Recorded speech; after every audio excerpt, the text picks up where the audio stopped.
jaz valim Gregorja Čušina, ki je med nami, da se nam pridruži. Gregor, prosim, en aplavz za Gregorja Čušina.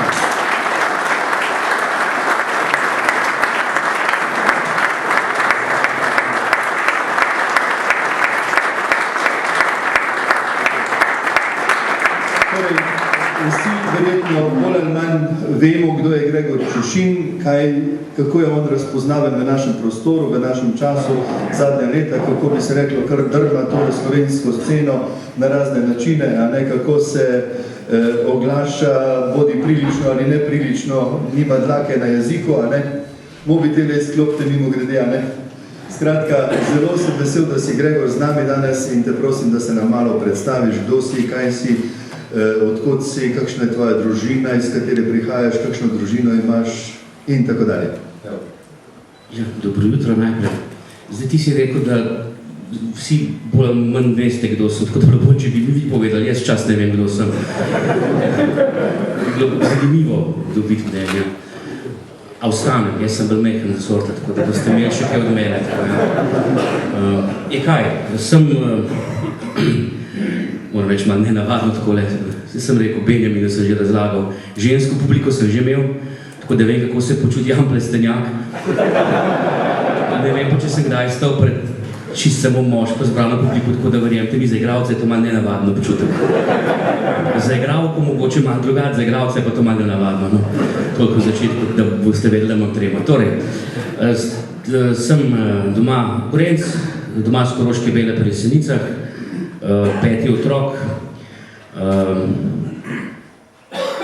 zdaj sem poročen že, da se ne bom zlagal koliko, tam nekje, precej 18 let, 6 otrok, sem po poklicu igralec, pa si ne želim več biti to, pa ne zaradi tega, ker bi to minila, ker je situacija taka.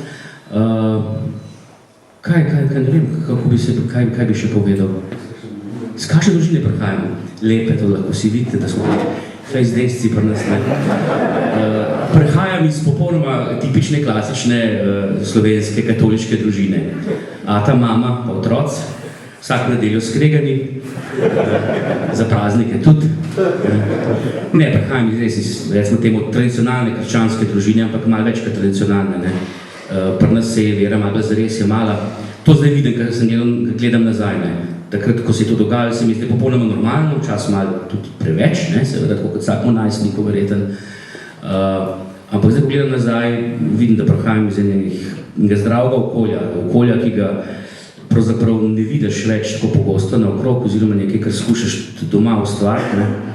Tako da kljub temu, da sem se dostakrat jezil na svoje starše, zdaj dostakrat povem, da če mi bo uspel pol tega, kar je mojim staršem z nami, bom že zelo zadovoljen. Se pravi, če bodo moji otroci na mojem pogrebu tako razmišljali in govorili, kad smo v naši družini, v našem očetu, bom zelo zadovoljen kot mrtev.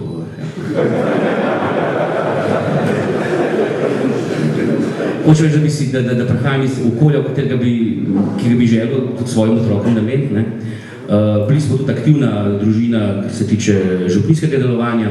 Pri nas so se tolerirale vse slabe ocene, če so bile pogojene s tem, da si nisi imel časa zaradi župnijskega udejstvovanja. Se pravi, tako da sem lahko v miru bil pri mladinskem veruku in pri pevskih zborih, pa zato skasiral kakšno dvojko, trojko, brez kakšnih težav. Zelo aktivni in to aktivnost malo pogrešam v naših župnijah, pa v naši župniji zdaj. Pa si govori, da so mladi danes drugačni in s tem se jaz nekako ne morem strinjati, da so drugačni, samo ne, pomagaj. Hočem reči, da celo življenje že migam delam in nekako nisem navajen, da se ne miga, da se ne dela. Če vzamem svetopisanske like Marta pa Marija, teh besed Jezusa nekako ne morem še odpustiti čist do konca. Da je rekel Marta, Marija je na boljšem. Jaz sem bolj Marta in skozi se tepeta Marta in Marija v meni, ker jaz malo več delam, ker bi pa sam sedel, pa poslušal pa molil. Ampak mi zančen duhovnik v spovedi rekel, veš kaj ne matre se, če si Marta, sprijazen se. Tako da mogoče je čas, da se sprijaznim s tem, da sem Marta, in na zadnje sveto Marto častimo, sveto pa Marijo pa samo omenjamo, oziroma Marijo pa samo omenjamo. Ja, Marta svetopisanska žena praznuje, Marija svetopisanska žena pa ne. Tako da tudi to nekaj bo na tem. Mislim, da je zadost. Boste izvedeli, kakšen sem po moje bolj preko pogovora.